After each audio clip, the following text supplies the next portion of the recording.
Buenos días, sean todos bienvenidos al devocional diario con el pastor Gerson González. Quisiera continuar con ustedes la idea o el pensamiento que hemos iniciado el día de ayer acerca del día que Dios juzgará al mundo. Como bien todos nosotros sabemos, el día de hoy el Señor en su inmensa misericordia está dando oportunidad para que más y más pecadores puedan proceder al arrepentimiento. Pero eso no será así siempre. Recordemos el mensaje que Pablo compartiera en Hechos capítulo 17, versos 30 y 31. Por tanto, habiendo pasado por alto los tiempos de ignorancia, Dios declara ahora a todos los hombres en todas partes que se arrepientan, porque Él ha establecido un día en el cual juzgará al mundo en justicia por medio de un hombre a quien ha designado, habiendo presentado pruebas a todos los hombres al resucitarle de entre los muertos. El día de ayer veíamos la necesidad que tenemos de entender que esta vida de arrepentimiento es ahora. No podemos postergarla para el día de mañana. Pero también observamos cómo Pablo menciona que Dios manda a todos los hombres a que procedan al arrepentimiento. Ahora, permítame crecer un poquito en el concepto de arrepentimiento, porque entiendo que a veces este concepto no es bien entendido por nosotros. En primer lugar, tendríamos que decir que el arrepentimiento es un regalo divino, un regalo que incluye la gracia de Dios, por un lado, para acercarnos a Él, pero también la fe. Es decir, no hay ninguno de nosotros que podamos jactarnos de haber venido al Señor, de haber creído en el Señor, o ni siquiera de haber tenido la voluntad para acercarnos. Es todo lo contrario. El regalo de la salvación es precisamente esto, es la dádiva divina a pecadores como yo y como tú, que podemos caer rendidos delante del Señor, clamando por el oportuno socorro a nuestras almas. Así que arrepentimiento y fe es esto, es la confianza en lo que Dios promete. Ambos son requisitos indispensables para poder recibir la salvación. La fe tiene que ver con nuestra actitud hacia lo que Dios ha hecho por nosotros, y el arrepentimiento es nuestra actitud hacia lo que nosotros somos y hemos hecho. El orgullo impide que nosotros como hombres podamos ver nuestra verdadera condición espiritual y emocional, pero la gracia nos capacita para que entonces en el arrepentimiento nosotros podamos reconocer realmente quiénes somos. Ahora, la fe tiene que ver con la relación que nosotros tenemos con Dios. El arrepentimiento tiene que ver con la actitud de uno hacia el pecado. Así que fe y arrepentimiento van juntos. En el mensaje que Jesús proclamó al principio de su ministerio en Galilea. Él dijo: arrepentíos y creed en el Evangelio. Muchísima gente en nuestros días piensa que creer es suficiente para poder acceder a las glorias y a las riquezas del Evangelio. Pero Jesús mismo, al predicar, dijo: arrepentíos y creed en el Evangelio. Así que cuando la persona verdaderamente se vuelve a Dios, es fe. Y cuando se retira del pecado, es arrepentimiento. Estas dos son básicamente las acciones que toda persona debe experimentar al venir a Cristo. Arrepentirnos del pecado es volvernos a Dios. Volverse a Dios es volverse del pecado, es decir, abandonar el pecado, es volverse de una vida alejada y apartada del Señor. Hay quienes piensan que tener remordimiento de conciencia es arrepentimiento. Pero cuando lo entendemos en la Biblia, podemos decir que hay una diferencia abismal entre el remordimiento de una conciencia y el arrepentimiento. El remordimiento de conciencia es ocasional, es temporal, pero el arrepentimiento es una actitud que permanece, que produce un cambio drástico en la persona. El intento de la religión es siempre el hombre acercándose a Dios con buenas obras. Pero la historia de la Biblia es Dios acercándose al hombre para salvarlo por la única obra válida delante del Padre, es decir, la obra de Cristo en la cruz. Así que ahora tenemos una manera un poco más amplia de poder definir lo que es el verdadero arrepentimiento. Así que consideremos lo que bíblicamente es el arrepentimiento. Permítame mencionarlo para ti. Arrepentimiento es uno que reconoce que es pecador. Después de haber pecado seriamente, el rey David exclamó: yo reconozco mis rebeliones y mi pecado. Allá en el Salmo 51 conocemos de la historia de David, cuando el profeta Natán puede mencionarle una situación y entonces él viene a caer en cuenta que verdaderamente ha pecado delante del Señor.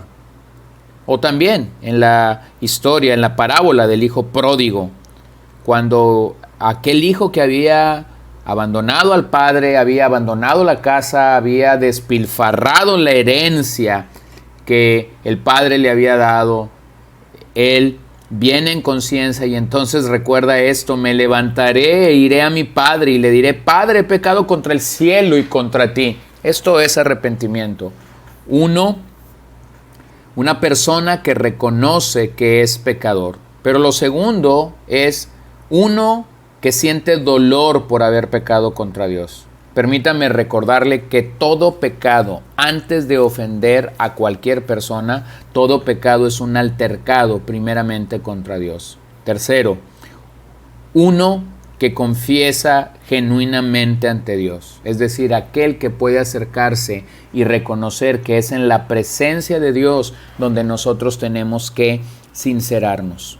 Pero también una persona arrepentida es aquella que está determinada a abandonar todo lo que es malo.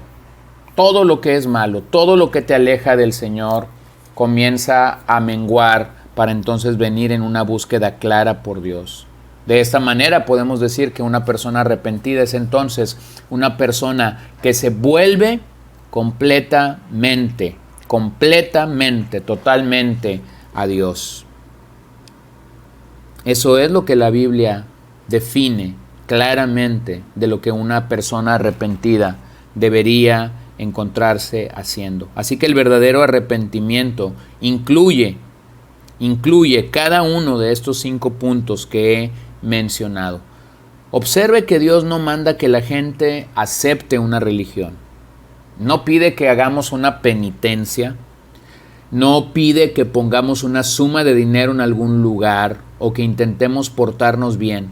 La demanda de Dios en este pasaje, en labios del apóstol Pablo, es que nos arrepintamos. El arrepentimiento de nuestros pecados y de nuestra manera de ser es un tema fundamental en todo el Nuevo Testamento. Así que si tú estás escuchando este mensaje, permíteme afirmar lo que acabo de decir. Juan el Bautista inició su ministerio diciéndole a la gente que se arrepintiera, de acuerdo a Mateo capítulo 3. Lo mismo en el caso del Señor Jesucristo en Marcos 1, 14, 15. El tiempo se ha cumplido y el reino de Dios se ha acercado. Arrepentíos y creed en el Evangelio. Después de haber predicado el apóstol Pedro en el día de Pentecostés, los que escucharon el sermón se compungieron de corazón y le preguntaron a los apóstoles: varones hermanos, ¿qué haremos? Pedro les dijo: arrepentíos y bautícese cada uno de vosotros en el nombre de Jesucristo para el perdón de pecados y recibiréis el Espíritu Santo. Entonces, el mensaje que hay en estos versículos, la demanda clara del apóstol Pablo en estos versículos es que nos arrepintamos. No hay manera de desear a Dios, no hay manera de llegar a ser un verdadero hijo de Dios si nosotros no nos arrepentimos de todo corazón. Una de las cosas que sucederá cuando nos arrepintamos es que nosotros verdaderamente experimentaremos el deseo del cielo. Permítame leer esta meditación puritana llamada así: el deseo del cielo. Oh Señor mío, deseo llegar allí donde terminan los medios de gracia, y ya no necesito ayunar, orar, llorar, velar, ser tentado, ni depender de la predicación y el sacramento, donde nada corrompe, donde no hay dolor, tristeza, pecado, muerte, separación, lágrimas, palidez, debilidad física, articulaciones doloridas, infancia frágil, vejez decrépita, humores infectos, enfermedades penosas, temores que paralizan y preocupaciones que consumen, donde hay una plenitud personal, donde cuanto más perfecta es la visión, más bello es el objeto, cuanto más perfecto el apetito, más dulce el alimento, cuanto más perceptivo el oído, más placentera la melodía, cuanto más completa el alma, más felices sus gozos, donde está el conocimiento pleno de ti. Aquí soy una hormiga, y tal como contemplo un hormiguero, así nos ves tú a mí y a mis congéneres. Pero de la forma que una hormiga es incapaz de conocerme, conocer mi naturaleza y mis pensamientos, tampoco yo puedo conocerte aquí con claridad. Pero allí estaré cerca de ti, moraré con mi familia, estaré en tu presencia, seré un heredero de tu reino, como la esposa de Cristo, como un miembro de su cuerpo, uno con aquel que está contigo, y ejercitaré todas las facultades de mi cuerpo y mi alma en el disfrute de ti. Tal como la alabanza en boca de tus santos es hermosa, enséñame también a ejercer este don divino. Cuando oro, leo, escucho, veo, obro, en presencia de las personas y de mis enemigos, dado que espero alabarte eternamente en el más allá. Oh querido amigo, que nosotros podamos recuperar un verdadero deseo por el cielo, que nosotros podamos reconocer que el mundo no termina aquí, que podamos entender que para aquellos que hemos creído en el Señor hay un cielo nuevo y una tierra nueva donde estaremos por siempre, por toda una eternidad, amando, adorando y reconociendo a nuestro querido y amado Salvador. Pero si tú no te has arrepentido de tus pecados y de tu maldad, esta mañana nuevamente te invito. Hoy posiblemente es el día de salvación para ti, o el día de consolidar delante del Señor lo que tú crees. Oremos. Padre, te damos gracias esta mañana porque podemos confiar en ti y podemos descansar en saber que la salvación es un regalo divino que tú has dado, que no lo podemos adquirir de ninguna otra manera. Solo cuando tú nos regalas gracia y cuando tú nos regalas fe, es que podemos confesar que somos pecadores, es que podemos experimentar dolor por el pecado que hemos cometido contra ti, es que podemos confesar genuinamente ante Dios nuestros pecados más atroces. Es cuando podemos determinar a abandonar todo lo malo que hemos hecho, y es entonces cuando podemos caer de rodillas ante ti. Yo pido que esto sea una realidad para cada uno de nosotros, y que si alguien no tiene a Cristo esta mañana y ha escuchado este episodio, pueda ser tocado por tu palabra y por tu gracia. Bendice el día que hemos iniciado, sé propicio a nosotros y ayúdanos en todo momento. En el nombre de Jesús oramos. Amén. Gracias de nuevo por acompañarnos en un devocional más. esta mañana y si Dios lo permite te espero mañana para seguir hablando acerca del día en que Dios juzgará al mundo.